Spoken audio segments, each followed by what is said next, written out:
আচ্ছা, আজকে আমরা দেখব আহ নিউক্লিয়াসের ব্যাসার্ধ নির্ণয়, এই টপিকটা।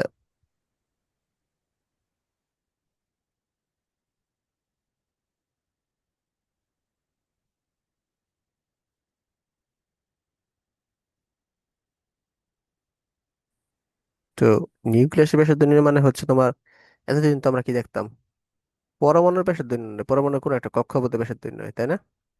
এখান থেকে ডিস্টেন্স R1, তারপর সেকেন্ড সেল হচ্ছে তোমার R2, এরকম।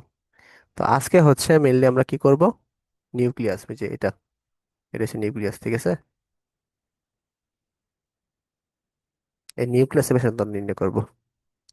তো ধরি নিউক্লিয়াসটা হচ্ছে, হুম এটা হচ্ছে এখান থেকে একটু ডিস্টেন্স।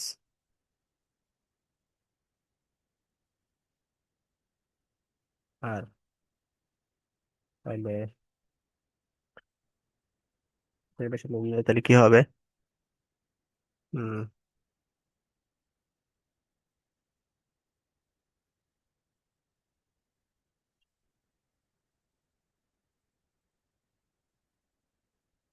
তাহলে দেখো, মানে আহ আমরা কি জানি, যে কোনো একটা মৌল, হ্যাঁ, এক্স মৌলের প্রোটন সংখ্যা হচ্ছে জেড, আর হচ্ছে ভর সংখ্যা হচ্ছে তোমার কি, এ। এটা হচ্ছে তোমার যে কোনো একটা মৌল, এটা হচ্ছে তোমার কি,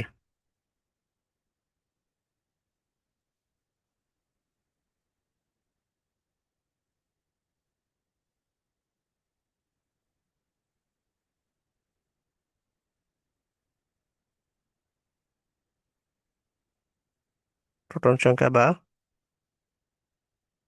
পারমাণবিক সংখ্যা, ঠিক আছে? তো তো আমরা হচ্ছে তাহলে নিউট্রন সংখ্যা কেমনে পাবো বলো তো?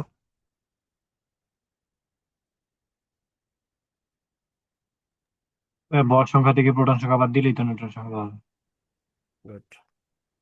তাহলে নাম্বার অফ নিউট্রন, এটা হচ্ছে তোমার আহ, ভর সংখ্যা থেকে প্রোটন সংখ্যা বাদ দিব, অথবা ভর সংখ্যা থেকে নাম্বার অফ প্রোটন বাদ দিব।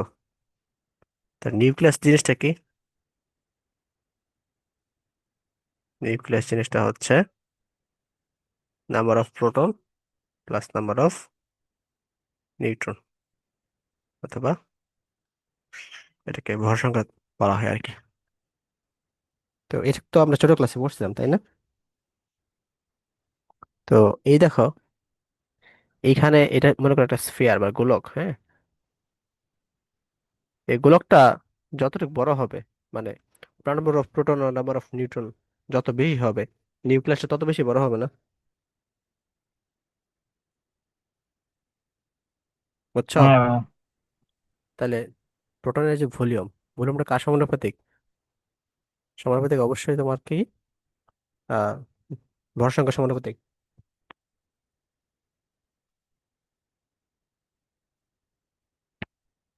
তাই না?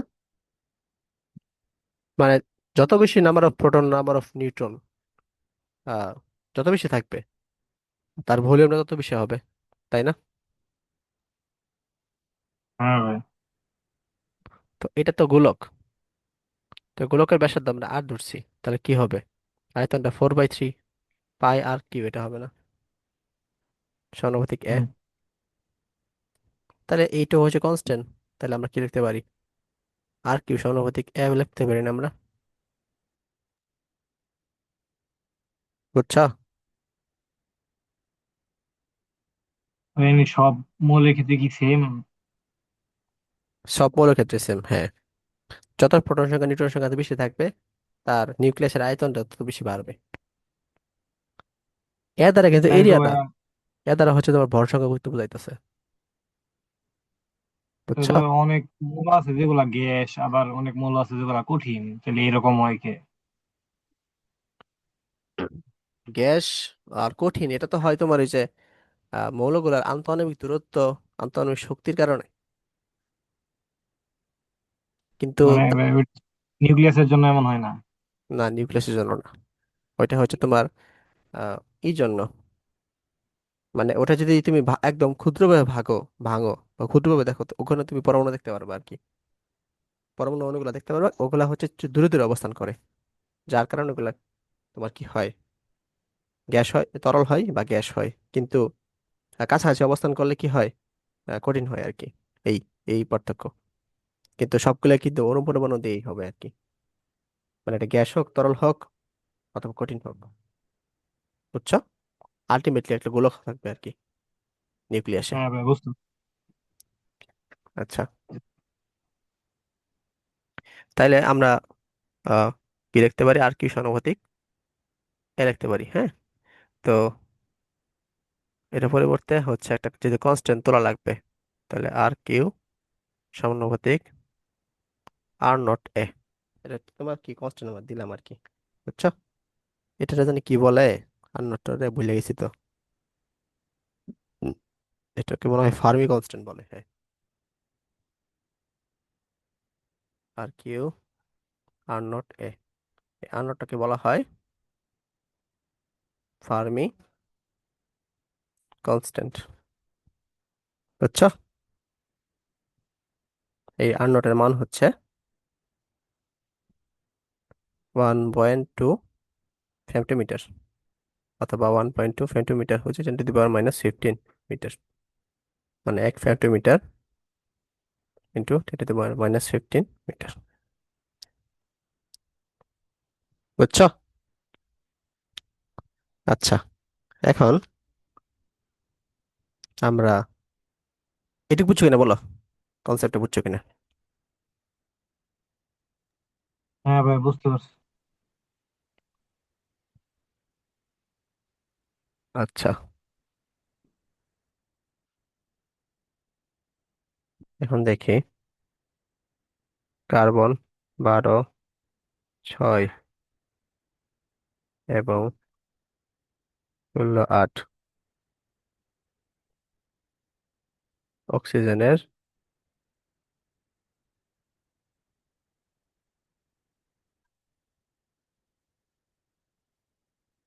নিউক্লিয়াসের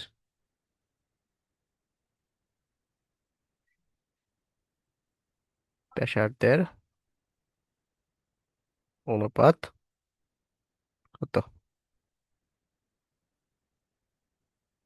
ঠিক আছে, তাইলে আমরা এটার জন্য আমরা কি 1 ধরি, 2 ধরি,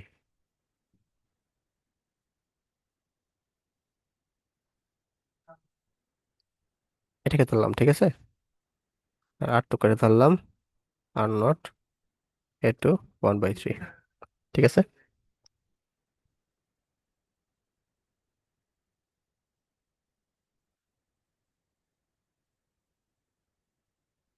1 2 যদি আমরা করি, তাহলে কনস্ট্যান্ট চলে যাচ্ছে।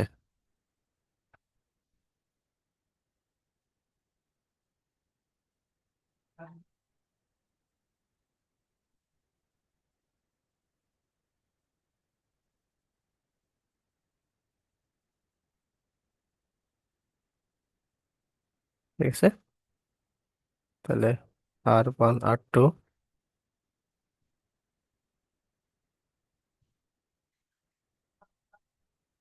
ঠিক আছে। তো তাহলে এ হচ্ছে ভর সংখ্যা ছিল আমাদের, এটা ভর সংখ্যা কত ছিল, 12 ছিল না? মানে এ অনের মান হচ্ছে তোমার কি 12, এটার মান কত, 16, মানে ভর সংখ্যাগুলা। ঠিক আছে,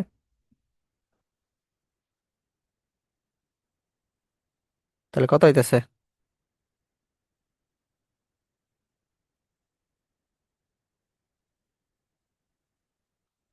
কত আসতেছে?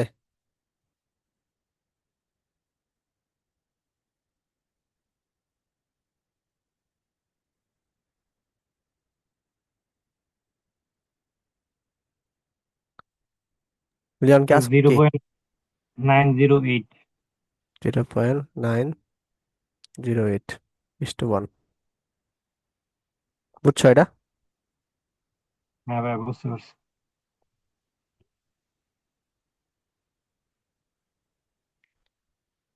ওকে।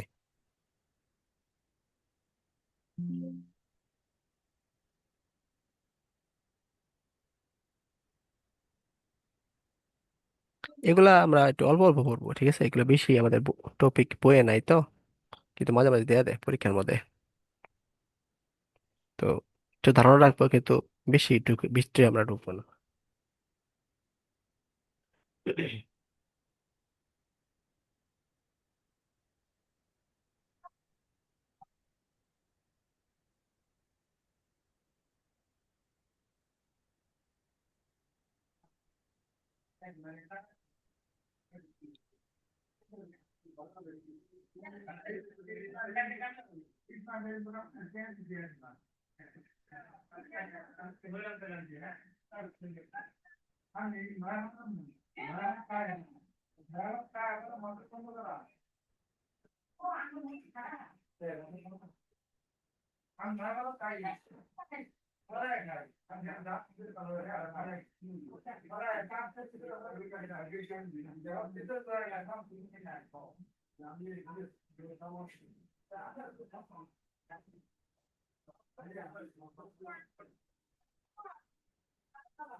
নিউক্লিয়াস বিশ্লেষিত হয়, দুটি খণ্ডে বিভক্ত হয় এবং খণ্ডদ্বয়ের ব্যাগের অনুপাত 27:1।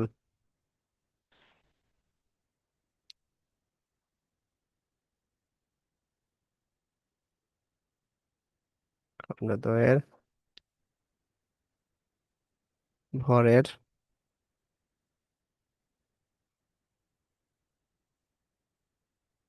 ভর ব্যাসার্ধের বা ভর সংখ্যার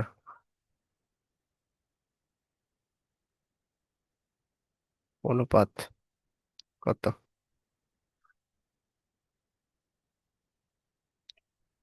আচ্ছা, এটা হচ্ছে একটা বড় নিউক্লিয়াস, ঠিক আছে? এটা ভেঙে দুইটা ছোট নিউক্লিয়াসে রূপান্তর হয়েছে আর কি। তো এটা ভাঙছে, ভাঙার পরে হচ্ছে ব্যাকপ্রাপ্ত হয়েছে আর কি, একটা মানে একটা বড় একটা। আচ্ছা, এইভাবে উম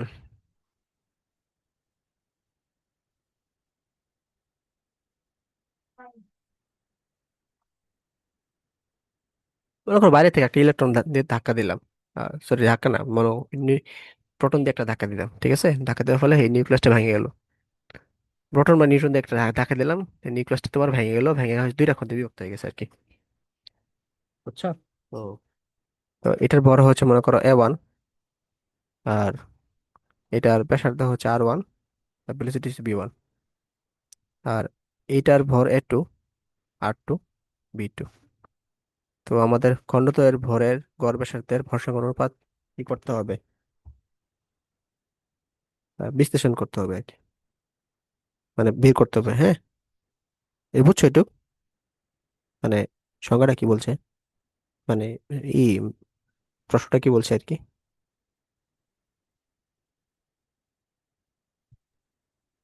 তো এক দিয়ে কি পরে ব্যাসার্ধ বের করতে হবে?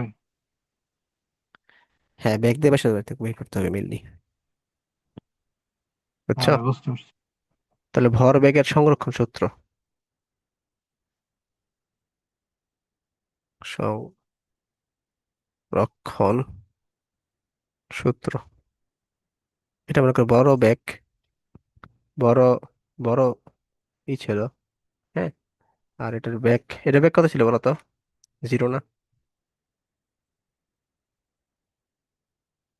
মানে বড় হ্যাঁ ভাই। নিউক্লিয়াসটার হচ্ছে আমরা ভর সংখ্যা, ভর আর বেগ পেলাম, তাহলে ভর বেগের সংরক্ষণ সূত্র অনুযায়ী কি? M1 V1 plus M2 V2 equal to MB, তাই না? তাহলে ওই হিসেবে যদি ধরি আমরা, তাহলে দেখো M1 V1 এর একটা আছে, M2 আছে, B2 আছে, কিন্তু এম এটার মান 0, আলটিমেটলি এটা 0 আসতেছে। তাহলে আমরা কি লিখতে পারি, M1 B1 equal to minus M2 B2। ঠিক আছে, তাহলে M1/M2 equal to minus B2/B1। বুঝছো বিষয়টা? হ্যাঁ ভাই, বুঝতে পারছি। ওকে, এখন এই মাইনাসটা আসলে আসছে হচ্ছে তোমার মনে করো আহ, মানে বিপরীত দিকের জন্য। ঠিক আছে, যদি এই মাইনাসটা আমরা তোলা, তো মানে মাইনাসটা হচ্ছে যদি মানের জন্য আমরা যদি চিন্তা করি, ডিরেকশন বাদ দিয়ে যদি শুধু মান নিয়ে চিন্তা করি, তাহলে আমাদের আসবে M1/M2 B2/B1। বুঝছো?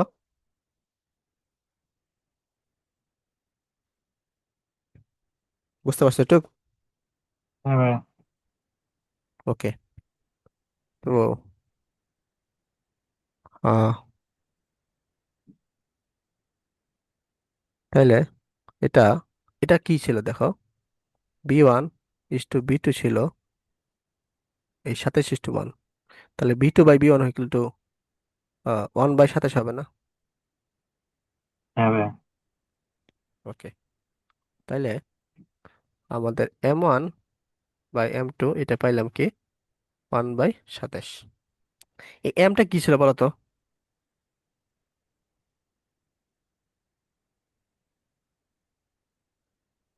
এটা ছিল M2 এবং আহ, এটা এটা কি ভর সংখ্যা ছিল না? M1 M2 নিউক্লিয়াসের, এটিতে মানে A1 আর A2, তাই না? মানে আমি হচ্ছে হ্যাঁ। সূত্র M1 M2 লিখে ফেলছি, তো ওই যে আমরা ভরবেগ সংরক্ষণ সূত্র তো M1 M2 তে করছি, এই জন্য লিখে ফেলছি। আমাদের এখানে লেখা হচ্ছিল A1 B1 A2 B2। ঠিক আছে, মানে M1 আর M2 এই দুইটাই হচ্ছে আবার কি A1 আর A2 না, ভর সংখ্যা। হ্যাঁ ভাই। বুঝছো? তাহলে এর পরিবর্তে আমরা কি লিখতে পারি, A1/A2 1/27। তাহলে দেখো আমরা কিন্তু পেয়ে গেলাম এই যে আহ, ভরের অনুপাতটা কিন্তু পেয়ে গেলাম। দেখছো? বুঝছো এটা ভরের অনুপাতটা? হ্যাঁ। ভরের অনুপাত বা ভর সংখ্যা অনুপাত দুইটা কিন্তু সেমই, কারণ ব্যাসার্ধ লাগবে আমাদের। তো ব্যাসার্ধ আমাদের কি জানি আমরা, এই R1/R2 মানে এর সমানুপাতিক কি জানি আমরা, আহ, আর কি হচ্ছে এই যে এটা জানি আমরা, হ্যাঁ। তাহলে আমরা কি জানি, আর কি ইকুয়াল টু R0 A। তাহলে A ইকুয়াল টু কি R0Q/R/R0Q/R, এটা হবে আর কি। যদি সমানুপাতিক ভাবে চিন্তা করি তাহলে তো আমাদের আমরা জানি R Q=A। তাইলে কিউ হবে আর কি, দুইটার ক্ষেত্রে কিউ হবে। তাহলে এটা ঘন করতে হবে আমাদের 1/3। তাহলে আমাদের A1:A2 আসতেছে 1:27, আর R1:R2 আসতেছে 1:3। বুঝছো বিষয়টা? হ্যাঁ ভাই, বুঝতে পারছি। ওকে,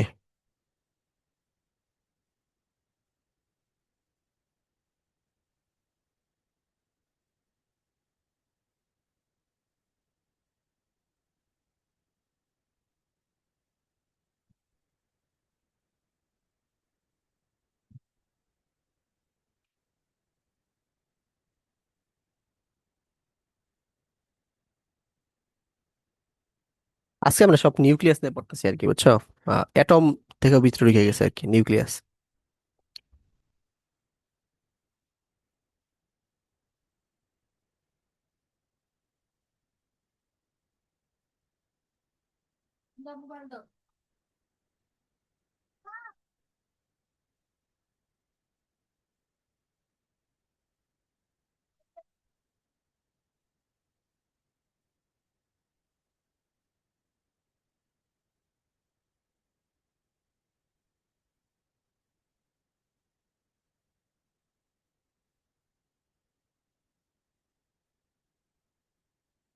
দেখো, কার্বনের কার্বনের দুইটা নিউক্লিয়াস, ঠিক আছে?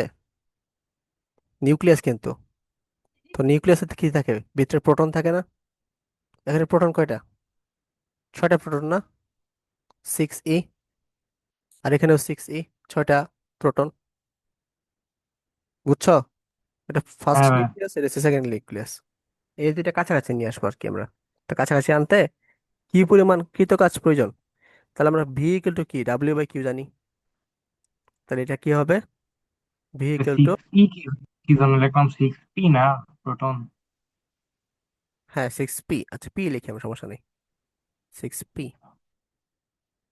প্রোটনের চার্জ আর কি, প্রোটনের চার্জ হচ্ছে তোমার 1.6 ইন্টু 10⁻⁻⁻19 কুলম। ঠিক আছে? আচ্ছা, তাহলে এই দুটো যখন কাছাকাছি নিয়ে আসবো, মনে করি একদম সংস্পর্শে নিয়ে আসবো, তো যেহেতু দুইটাই প্রোটন, তাহলে আমাদের কি বিকর্ষণ করার চেষ্টা করবে, তাহলে বাইরে থেকে ফোর্স দিতে হবে আর কি। তাহলে অবশ্যই আমাদের একটা কাজ করতে হবে। এই কাজটা হচ্ছে W equal to V Q. তা W equal to V Q, তাহলে 1/4 pi epsilon naught Q by R Q. আচ্ছা, এখানে কিউ হচ্ছে তোমার কি 6p আমরা ধরলাম, আর কিউ ধরলাম হচ্ছে 6p ধরলাম। ঠিক আছে? তাহলে এটার মান হচ্ছে তোমার 9 × 10⁻⁹, এটাকে হচ্ছে 6p, আর কিউ হচ্ছে তোমার 6p। হ্যাঁ, আর এর মান হচ্ছে তোমার এই যে এখান থেকে একটু ডিস্টেন্স, এখান থেকে একটু ডিস্টেন্স। তো একটু ডিস্টেন্স কি হবে বলো তো? আমরা জানি না। এটা হচ্ছে এইটুক, মনে করো আর, এখানে আর এইটুক, আর এখানে আর এইটুক। ঠিক আছে? তাহলে এটা হবে না 2r? বুঝা গেছে? হ্যাঁ ভাই, বুঝতে পারছি। আচ্ছা, এখন আমরা আবার আর ইকুয়াল টু কি জানি? r0, এটা দিতে পারো 1/3।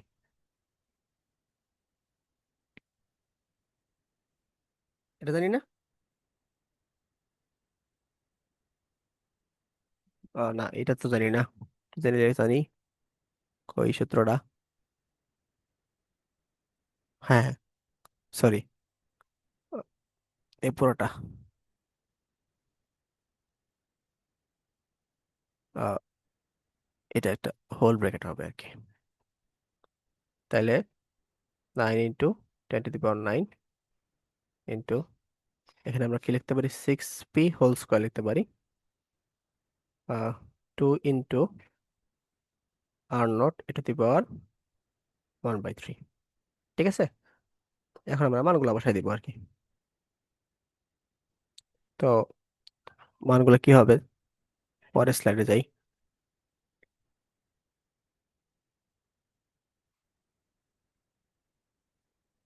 Nine into 10⁻⁹ into 6p, 6 × 1.6 × 10⁻⁻19 square. 2 × r0 এর মান হচ্ছে ফার্মি প্যারা, ফার্মি কনস্ট্যান্ট 1.2 ইন্টু 10⁻⁻15 ইন্টু, এর মান হচ্ছে তোমার কত? এ মানে হচ্ছে তোমার কি, এটা 12, এটাই হচ্ছে আমাদের ভর সংখ্যা। 12⁻⁻⁻�3। হ্যাঁ, এটা হচ্ছে তোমার কি জুল হবে আর কি। বুঝছো লিওন? হ্যাঁ ভাই। তাহলে কত আসে? এটাকে আমরা একটা কাজ করি, সরাসরি ইলেকট্রন ভোল্টে নিয়ে যাই গা।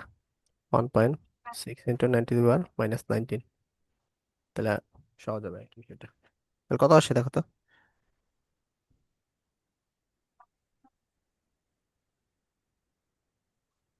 বললাম না, নিচের 1.6 × 10⁻⁹ আর উপরের থেকে কেটে দিলে শুধু একটা 1.6 × 10⁻⁹ থাকে। হ্যাঁ, ইলেকট্রন ভোল্টে নিয়ে আসছি আর কি, এই জন্য ভাগ করে দিচ্ছি।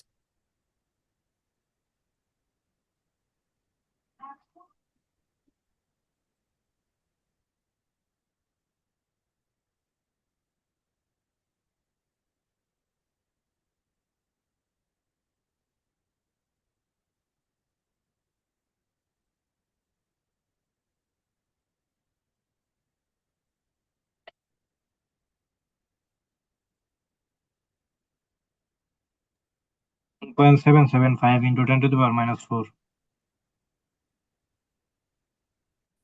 কত, 2 পয়েন্ট? 1.775 × 10⁻⁴।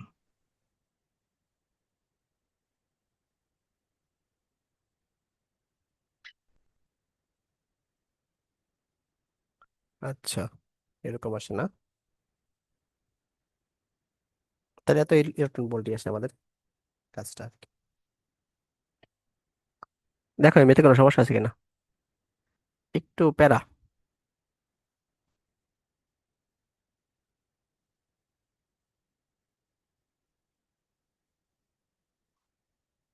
সমস্যা থাকে বলতে পারো।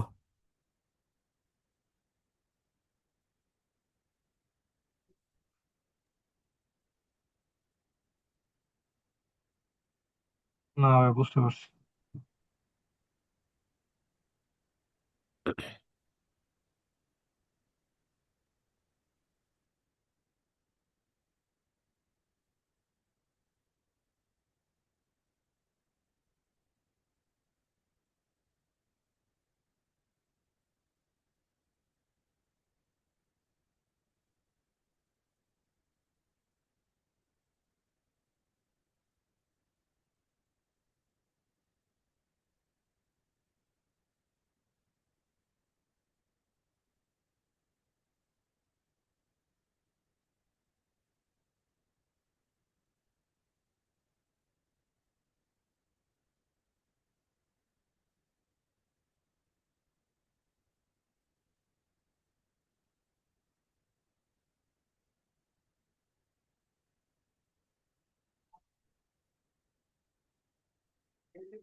রাদারফোর্ড পরীক্ষাটার কথা মনে আছে? হ্যাঁ ভাই। কি হয় একটু বলো তো। ওই যে একটা সোনার পাতের মধ্যে আর কি একটা উৎস থেকে ফেলা হয়, আলফা রশ্মি ছোড়া হয়, পরে কতগুলা রশ্মি আর কি সোনার পাতটা ভেদ করে চলে যায়, মানে আর কি বাড়ি খায় সাইডে যায়, কতগুলা ভেদ করে চলে যায়, আর কয়েকটা মানে একটা দুইটা আর কি বিপরীত দিকে ব্যাক করে। হ্যাঁ, এই যে একটা যদি বিপরীতে ব্যাখ্যা করো না, এটার এটার মতো করে একটা ইয়ে হয়েছে আর কি। ম্যাথ। মনে করো এখানে আলফা কণা দিলাম, আলফা কণা হিলিয়াম না, হিলিয়াম 2+ আলফা কণা দিলাম, হ্যাঁ ভাই। এর ফলে এই দিকটি গেল। তো এটা তো পজিটিভ, এটা হচ্ছে তোমার কোনো নিউক্লিয়াস, হ্যাঁ, লিখে দিই এটা হচ্ছে নিউক্লিয়াস। তো নিউক্লিয়াসে তোমার কি আছে, পজিটিভ চার্জ আছে।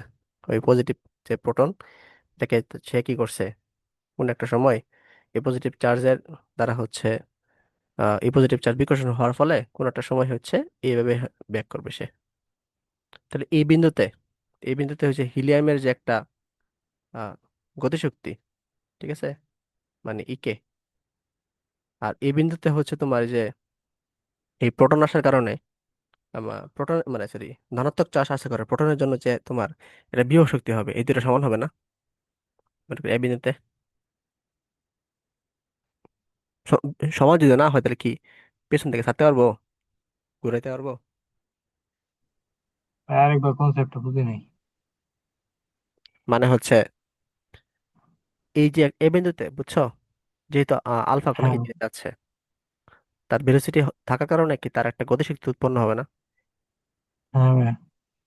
আর এই বিন্দুতে মনে করো এখান থেকে ডিস্টেন্স হচ্ছে আর, আর ডিস্টেন্সে হচ্ছে তোমার আহ, এই নিউক্লিয়াসের যে ভিতরে ধনাত্মক চার্জ আছে, এই ধনাত্মক চার্জের কারণে এখানে একটা বিভব শক্তি উৎপন্ন হয়েছে আর কি, বুঝছো? এটা প্রোটন, এটা প্রোটন, তাহলে তারা বিকর্ষণ করার চেষ্টা করবে না, হ্যাঁ ভাই বুঝতে পারছি। প্রোটনকে দূরে ঠেলে ফেলাইবো। তাহলে তার একটা বিভব শক্তি যে থাকবে, এই বিভব শক্তি আর হচ্ছে গতি শক্তি যেটা সমান হওয়া লাগবে। তা তাইলে না তারা হচ্ছে তোমরা পিছন দিয়ে আমি ঠেলা মারবো আর কি, বুঝছো? মানে হ্যাঁ যখন সমান হবে তখন মানে স্থির হয়ে যাবো, এবং একটু পরে দেখবা বিভব শক্তি বাইরে গেছে। আর বাইরে যাওয়ার কারণে কি, গতি শক্তি থেকে বাইরে যাওয়ার কারণে কি হইতেছে, ঠেলা মেরে পিছন দিয়ে সরাই দিছে আর কি, বুঝছো? কিন্তু হ্যাঁ ভাই বুঝতে পারছি। ক্ষেত্রে মান সমান হইব আর কি, বুঝা গেছে? তাহলে আমরা কি লিখতে পারি? আহ তাহলে এটা হবে, এটা হচ্ছে তোমার ইকে, ইকে হচ্ছে 12 mv², হ্যাঁ। আর এটা হচ্ছে ইপি, ইপি হচ্ছে তোমার কি বিভব শক্তি 1/4 পাই এপসিলন নট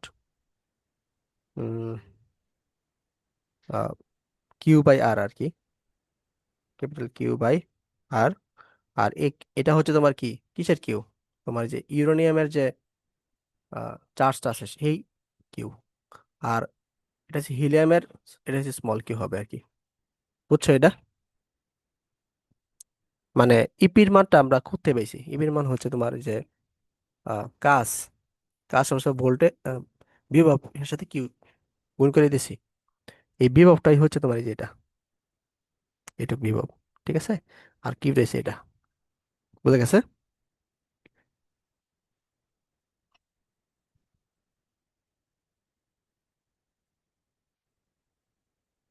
রিয়ান বুঝছো?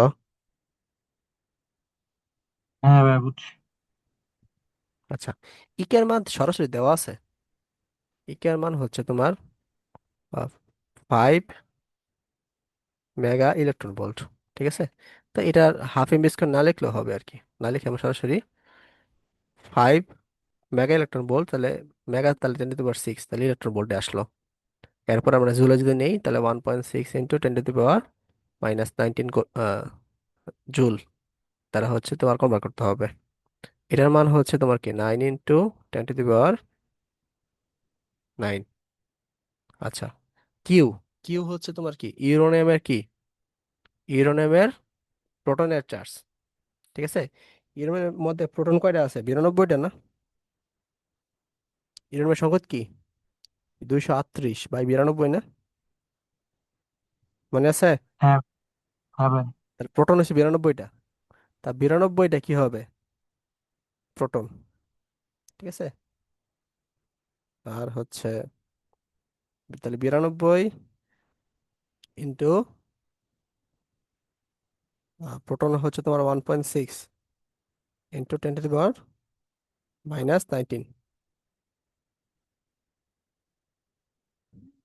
আচ্ছা, এখন আর এর মানটা আমরা বের করবো। আর এই কিউটা কি, এই কিউটা হচ্ছে হিলিয়ামেরটা না,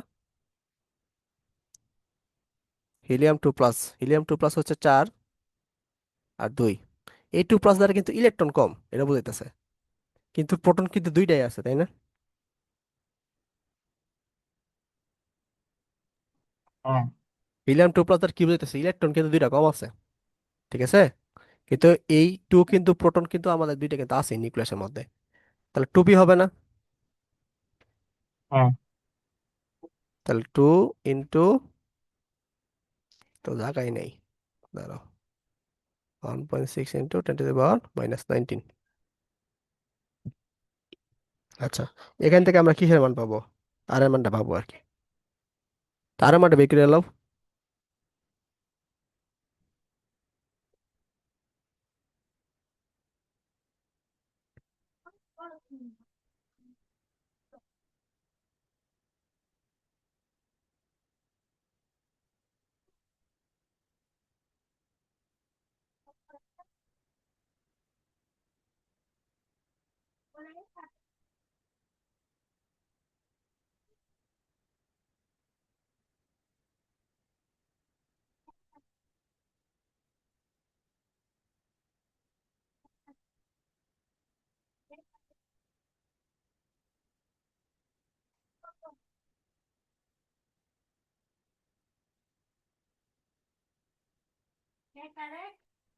5.2992 × 10⁻⁻14।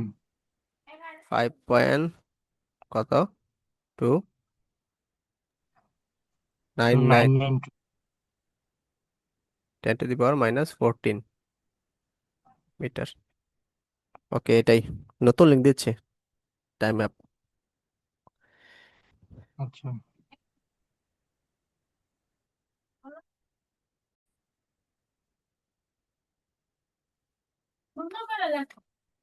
সিলভারের পারমাণবিক সংখ্যা 47।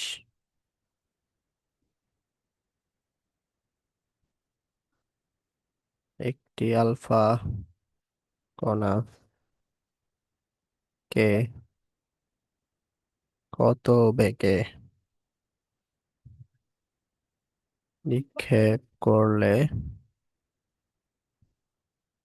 তা সিলভারের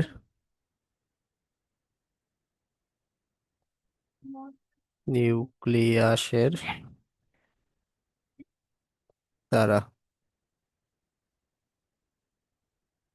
2.5 × 10⁻⁻14 মিটার থেকে দূর থেকে লিখি,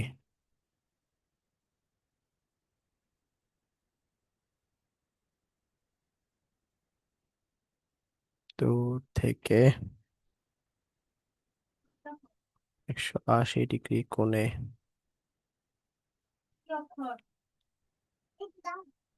বিক্ষিপ্ত হবে।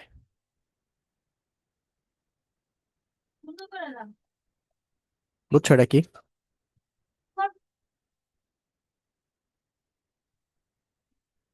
এটা হচ্ছে সিলভার নিউক্লিয়াস, ঠিক আছে? এখান থেকে আমি আলফা কলা ছুড়লাম, এটা ভেলোসিটি বি বেগে,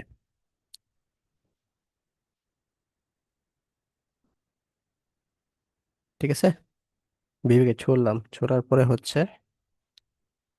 আহ মনে করো এই একটা পজিশন, একটা পয়েন্ট, এই পয়েন্টে এসে সে 180 ডিগ্রি কোণে আবার যে এখান থেকে আসছে ওখানে ফেরত যাবে। তাহলে এখানকার যে এ পয়েন্টের যে গতিশক্তি আর সিলভারের যে প্রোটনের জনিত কারণে যে বিভব শক্তি, দুটা সেম হবে না?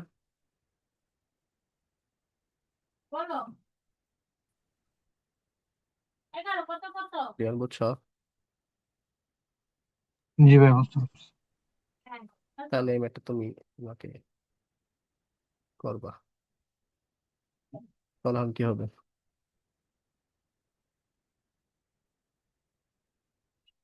1/4 πε0 ঠিক আছে, কিউবের। তাহলে হাফ এম, এম কিসের ভর বলো তো?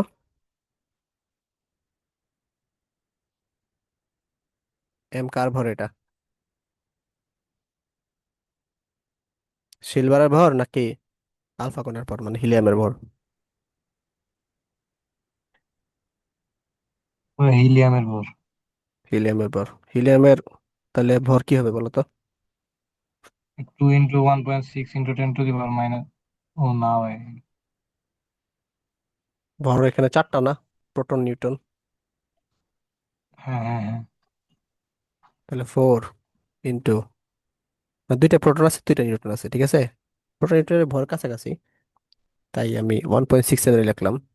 1.67 ইন্টু 10⁻⁻, মাইনাস কত, 27 না? হ্যাঁ ভাই। আর বি এর মান আমরা বাই করবো, হ্যাঁ, বি স্কোয়ার। তো 9 ইন্টু 10⁻৯। কিউ, কিউ কোনটা? সিলভারের কিউ, ঠিক আছে। সিলভারের 47, যেহেতু আমাদের কি আছে পারমাণবিক সংখ্যা, তাহলে প্রোটন 47টা। 47 পি, তাহলে 47 ইন্টু 1.6 ইন্টু 10⁻⁻19, ঠিক আছে। আর এর প্রোটন কটা? দুইটা না? 2 ইন্টু 1.6 ইন্টু 10⁻⁻19। আর আর হচ্ছে তোমার এইটুক ডিস্টেন্স, এই যে এইটুক ডিস্টেন্স হচ্ছে তোমার কি 2.5। এটা হচ্ছে আর আমাদের, হ্যাঁ, এটার মানে দেওয়া আছে প্রশ্নে। 2.5 ইন্টু 10⁻⁻14, বুঝছো? এখান থেকে আমরা বি স্কোয়ার মান পাবো। হ্যাঁ ভাই। মানটা বের করো তো।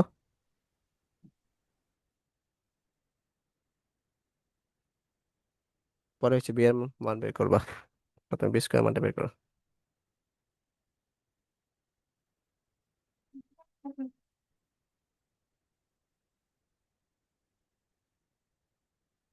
বলো 1 আর 2 12।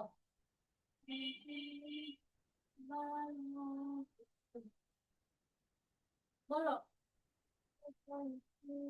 1 আর 2 লাগবা। 1 আর 2, হ্যাঁ। এদিকে 1 আর 2 সব 12 লেখা দাও।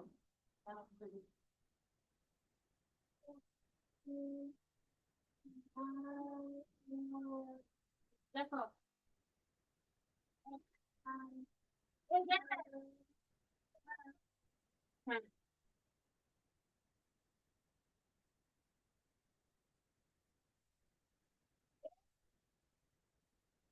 কত আসে? 1.6 × 10⁻⁷।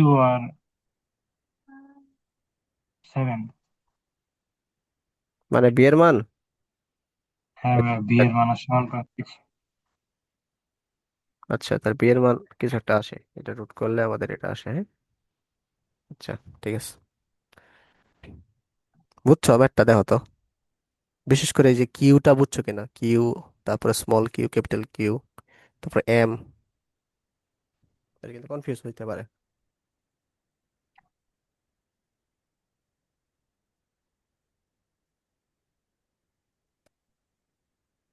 হ্যাঁ ভাই, বুঝতে পারছি।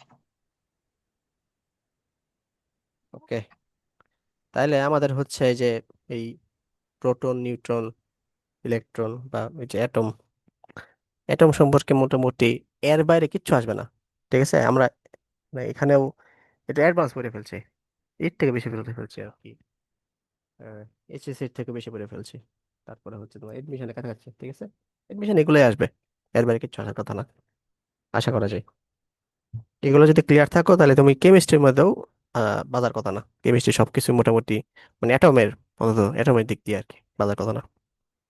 এর বাইরে কি ম্যাথ দেখছো কেমিস্ট্রিতে, একটু বলো তো যদি করে থাকো। না ভাই। আমরা একদম নিউক্লিয়াস পর্যন্ত ঢুকে গেছি, আগে তো মনে করো আমরা একদম অ্যাটমিক মডেল নিয়ে আলোচনা করছি, তারপরে ম্যাথ ইগুলা প্রমাণগুলো কেমনে আসছে ওটা দেখছি, তারপরে ম্যাথ গুলো অনেকগুলো করছি। এটা মায়ের ম্যাথ নাই, ঠিক আছে, মোটামুটি সব টাইপের ম্যাথ আমরা করছি। এখন আমরা হচ্ছে ইতে ঢুকবো আস্তে আস্তে, তেজস্ক্রিয়তে ঢুকবো।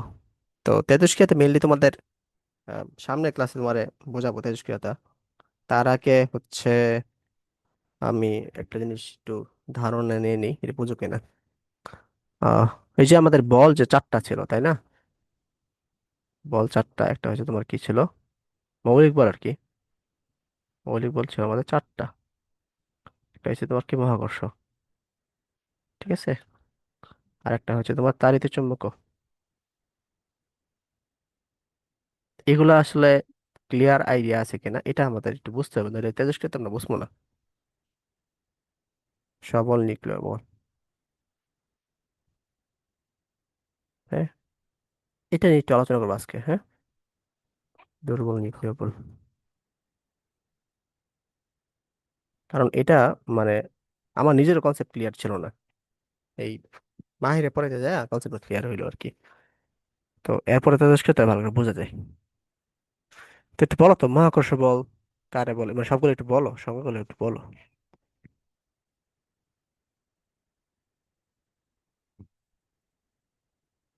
প্রথম মহাকর্ষ বল এটা নিয়ে আর বাকিরই তো এত ধারণা নাই। মহাকর্ষ বল হলো পৃথিবী মানে আর কি মহাবিশ্বের দুইটা বস্তুকণা একে অপরকে যে বলে আকর্ষণ করে ওটা হলো মহাকর্ষ বল। হ্যাঁ, মানে দুইটা যদি ভর থাকে, তাহলে তাদের মধ্যে দূরত্ব যদি একটা আর থাকে, তাহলে এফ ইকুয়াল টু জি, তোমরা করি এম1 টু এম2, হ্যাঁ, এম1 এম2 বাই আর স্কোয়ার, এরকম, ঠিক আছে। এটা মহাকর্ষ বল।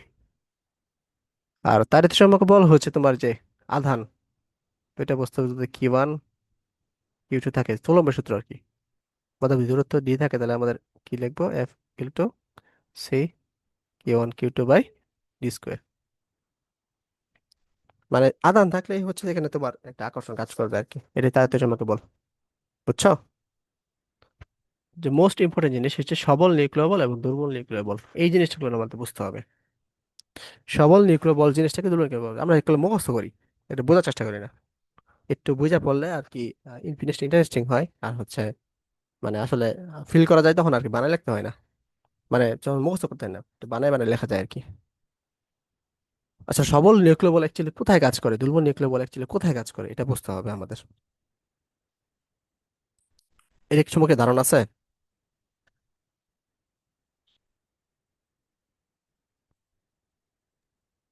একটু রেসপন্স করো লিওন। আর নিউক্লিয়াসের মধ্যে সবল। হুম, আচ্ছা, একটু একটু ধারণা আছে। সবল দুর্বল দুইটাই হচ্ছে আসলে মেনলি নিউক্লিয়াসে কাজ করবে, দুইটাই নিউক্লিয়াসে কাজ করবে, ঠিক আছে। একটু আমরা মনে করো একটা পরমাণুতে, হ্যাঁ, পরমাণু নিউক্লিয়াসে, এটা হচ্ছে তোমার নিউক্লিয়াস। নিউক্লিয়াসে কি কি আছে আমাদের, প্রোটন আছে, নিউট্রন আছে। প্রোটন কি পজিটিভ চার্জ যুক্ত না, আর এটা কি নিরপেক্ষ। হ্যাঁ আচ্ছা, তো দেখো এখানে পজিটিভ আছে, এখানে পজিটিভ আছে, এখানে পজিটিভ আছে, এখানে পজিটিভ আছে, এখানে পজিটিভ আছে, এখানে পজিটিভ আছে, এখানে পজিটিভ আছে, এখানে পজিটিভ আছে, এখানে পজিটিভ আছে, মানে যদি অনেক বড় নিউট্রন থাকে, হ্যাঁ। তো প্রত্যেকটা কি ধনাত্মক চার্জ না, সবগুলো কি আমাদের কি ধনাত্মক চার্জ না? তো হ্যাঁ ধনাত্মক ভাই। বিকর্ষণ করবে না আকর্ষণ করবে, বিকর্ষণ করবে না। এই হ্যাঁ কুল- ভাই ধনাত্মক ধনাত্মক। হ্যাঁ, আমরা তাড়িৎ চৌম্বক বল বা কুলম্বের সূত্র থেকে জানি কি ধনাত্মক চার্জ প্রত্যেকে বিকর্ষণ করবে। তো বিকর্ষণ করলে কি দূরে সরে যাবো না, নিউক্লিয়াস থেকে বাইরে চলে যাবে না প্রোটন গুলা, হ্যাঁ। তাহলে কি নিউক্লিয়াসের অস্তিত্ব থাকবে, মানে পরমাণু অস্তিত্ব থাকবে? না ভাই। আচ্ছা, তো অস্তিত্ব থাকবে না। তো এইগুলার অস্তিত্ব রাখার জন্য হচ্ছে বাইরে থেকে একটা বল আসে।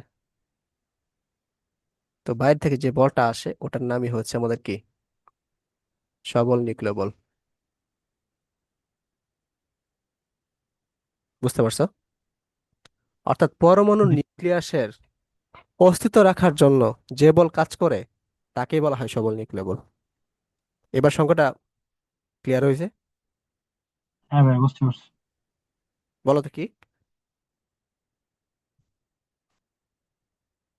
ভাই পরমাণু নিউক্লিয়াসের অস্তিত্ব বা স্থায়িত্ব বজায় রাখার জন্য যে বলটা কাজ করে ওটাই এটা সবল সবল নিউক্লিয় বল। নিউক্লিয়াস। আচ্ছা, এটা কিন্তু সবচেয়ে শক্তিশালী বল, তাই না? সবচেয়ে শক্তিশালী বল কিন্তু সবল নিউক্লিয় বল। আর সবচেয়ে দুর্বল বল কোনটা বলো তো? মহাকর্ষ বল, হ্যাঁ তাই না? সবচেয়ে দুর্বল হ্যাঁ বল হচ্ছে মহাকর্ষ বল, আর সবচেয়ে সবল বল হচ্ছে সবল নিউক্লিয় বল। তো দেখো, এই যে এই সবল নিউক্লিয় বলটা মানে, আচ্ছা এখানে আরেকটা বল কাজ করে মানে অস্তিত্ব রাখার জন্য। মনে করি এখানে নিউট্রন আছে, নিউট্রন আমি জিরো দেয়া বুঝাইতেছি, মানে এখানে চার্জ নাই। ঠিক আছে, এখানে দেখো এখানে হচ্ছে একটা গ্রেভিটি ফোর্স কাজ করে, কারণ এগুলোর একটা ভর আছে না, অনেক ক্ষুদ্র হলেও একটা ভর তো আছে। প্রোটনের একটা ভর আছে, নিউট্রনের একটা ভর আছে। ঠিক আছে, তো এই যে তোমার এই যে এটা যে মানে ধনাত্মক চার্জ হওয়ার কারণে দূরে সরে যাচ্ছে, দূরে সরে যাওয়ার কারণে হচ্ছে তাদের হচ্ছে বিরুদ্ধে, তাদের বিরুদ্ধে কে কাজ করে? তাদের বিরুদ্ধে হচ্ছে তোমার, তাদের বিরুদ্ধে হচ্ছে তোমার কি একটা নিউট্রন বল কাজ করে আর কি, মানে গ্রেভিটেশনাল ফোর্স কাজ করে। হুম,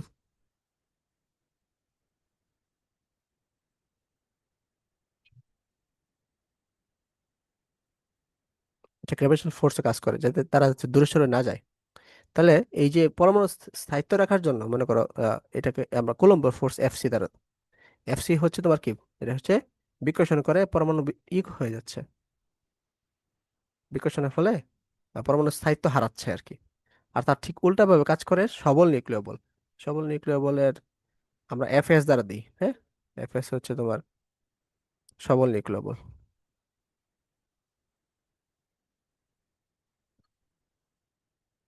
সবল নিউক্লিয় বলের কারণে তারা কি কেন্দ্রীভূত থাকতেছে আর কি। ঠিক আছে, তো এর পাশাপাশি এখানে একটা গ্রেভিটেশনাল ফোর্স কাজ করবে, গ্রেভিটেশনাল ফোর্স কাজ করবে, এটা হচ্ছে তোমার আহ এটাও হচ্ছে তোমার কেন্দ্রীভূত থাকে আর কি। তাহলে দেখো এখানে আহ এফসির বিরুদ্ধে কে কে কাজ করতেছে? এফসির বিরুদ্ধে কাজ করতেছে হচ্ছে তোমার আহ সবল নিউক্লিয় বল কাজ করতেছে, গ্রেভিটেশনাল ফোর্স কাজ করতেছে। কিন্তু গ্রেভিটেশনাল ফোর্সটা মানে অনেক কম, অনেক বেশি কম কার তুলনায়, কলম্বের ফোর্সের তুলনায়। এই জন্য তার এক্সট্রা আরেকটা ফোর্স লাগতেছে, সেটা হচ্ছে তোমার কি সবল নিউক্লিয় বলটা। বুঝতে পারছো? হ্যাঁ ভাই বুঝতে পারছি। আচ্ছা, এখন দেখো এই দেখো এই যে সবল নিউক্লিয় বল, এটা কিন্তু ভ্যালু অনেক বেশি। মেবি যদি মহাকর্ষ বলের সাথে আমরা তুলনা করি, তাহলে মনে হয় এটা 10 টু দি পাওয়ার কত, 41 এরকম না? হ্যাঁ এটা যদি ওয়ান কল্পনা করি, এটা হবে কি 10 টু দি পাওয়ার 41। এটা মনে হয় 10 টু দি পাওয়ার 38। এটা বই দেখে নিও, আমি ভুলে গেছি। এটা মনে হয় 10 টু দি পাওয়ার 38। ঠিক আছে, তো এই 10 টু দি পাওয়ার 38-এর বিরুদ্ধে গ্রেভিটেশনাল ফোর্স আসলে কোনো কাজই করে না। তার এই জন্য সবল নিউক্লিয় বলের প্রয়োজন হয় আর কি। বুঝছো? কিন্তু দেখো এই যে এটা কিন্তু 41, এটা কিন্তু 38 থেকে অনেক বড় আবার। তো তাহলে কি হবে, এটা আসলে হয়ে যাব না, মানে আহ, আবার একদম কমপ্রেস হয়ে যায়, সবগুলা নিউট্রন প্রোটন একসাথে হয়ে যাব না? মানে এফ এফ ইটা সবল নিউক্লিয় বলটা অনেক বেশি বড় কার থেকে, এফসি থেকে বড়। হ্যাঁ, আহ, আবার থেকে বড়, তোমার হচ্ছে গ্র্যাভিটেশনাল ফোর্স থেকে বড়। তো বড় থাকার কারণে তোমার কি ঘটবে, তোমার সবগুলো কি এক বিন্দুতে এসে পড়বো না, নিউট্রন প্রোটন, তখন কি আবার অস্তিত্ব হারাবো না? হ্যাঁ ভাই। তো এই জন্য অস্তিত্ব যাতে না হারায়, এই জন্য দুর্বল নিউক্লিয় বল আবার উল্টা দিকে কাজ করে। অর্থাৎ তোমার দুর্বল নিউক্লিয় বল আর কুলম্ব ফোর্স উল্টা দিকে কাজ করতেছে আর কি, দুইটা। মানে এটা মনে করো এফএস ধরতেছে, সরি, এটা কুলম্ব ফোর্স ধরতেছে, এটা হচ্ছে তোমার কি দুর্বল নিউক্লিয় বল। আহ, দুর্বলের ইংলিশ কি? সিক, না সিক না তো, উইক। উইক, এফ ডাব্লিউ, হ্যাঁ, এফ ডাব্লিউ হচ্ছে তোমার উইক ফোর্স। আর এফ সি হচ্ছে তোমার কি কুলম্ব ফোর্স। ঠিক আছে, আর ভিতর দিকে কি কাজ করতেছে? ভিতর দিকে কাজ করতেছে স্টেবল, এই সবল নিউক্লিয় বল, এফ ডাব্লিউ, হ্যাঁ, সরি এফ এস কাজ করতেছে, স্ট্রং। নিউক্লিয়ার ফোর্স কাজ করতেছে, আর হচ্ছে গ্র্যাভিটেশনাল ফোর্স কাজ করতেছে।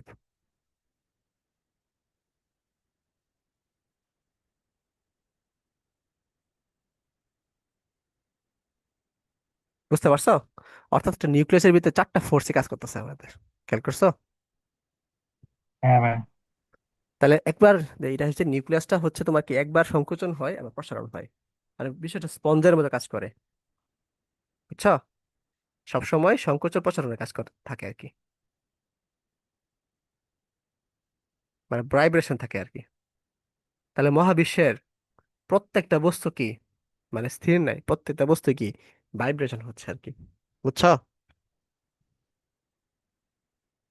জি ভাই, বুঝতে পারছি।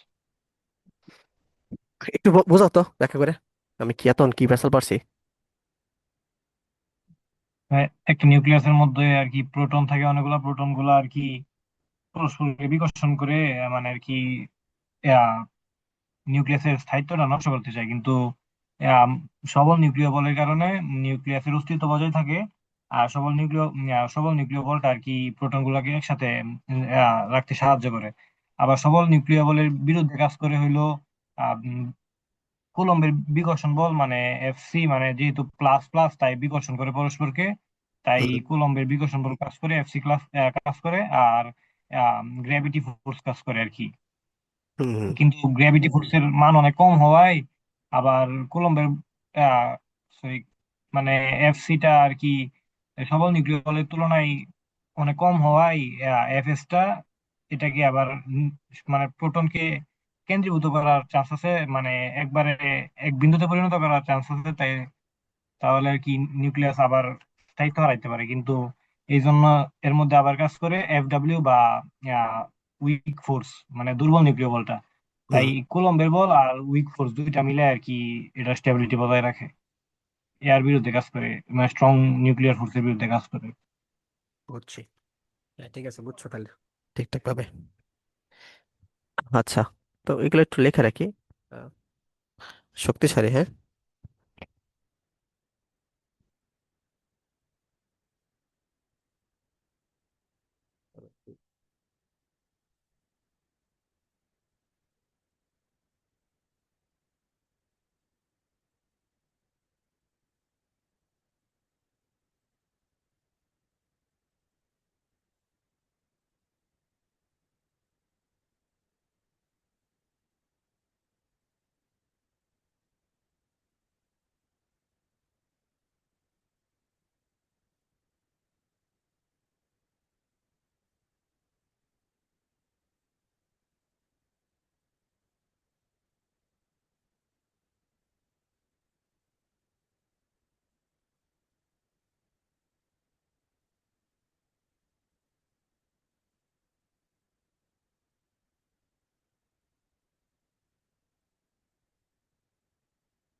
আচ্ছা, এটা হচ্ছে শক্তি হচ্ছে যদি আমরা ওয়ান কাউন্ট করি,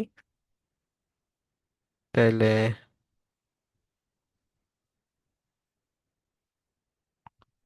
এটা হচ্ছে শক্তি। শক্তিটা ভুলে গেছি তো। আচ্ছা, কার্যকর সীমানাটা দেখি আমরা, হ্যাঁ। কার্যকর সীমানা হচ্ছে কালকে আমরা দেখবো, মানে এটার উপর আসলে এটা অবশ্যই ইম্পর্টেন্ট কার্যকর সীমানা। আর সবল নিউক্লিয় বল, দুর্বল নিউক্লিয় বল হচ্ছে 10⁻⁻18 মিটার পর্যন্ত কাজ করে।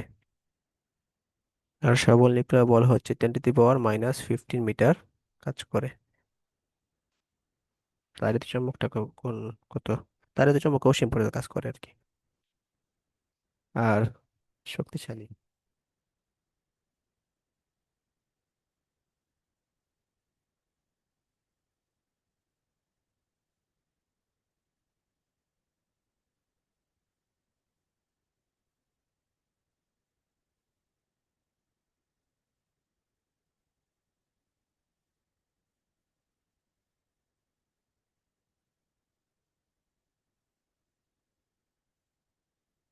চ্যাট জিপিটি তো মনে হইতেছে ভুল যাইতেছে। আচ্ছা, এগুলো একটু মিলাই নিও, হ্যাঁ, বই দেখা মনে নেই আমার।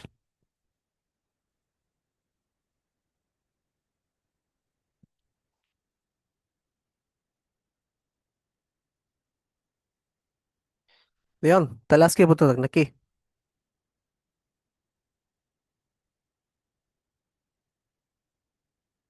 ঠিক আছে ভাইয়া। ওকে।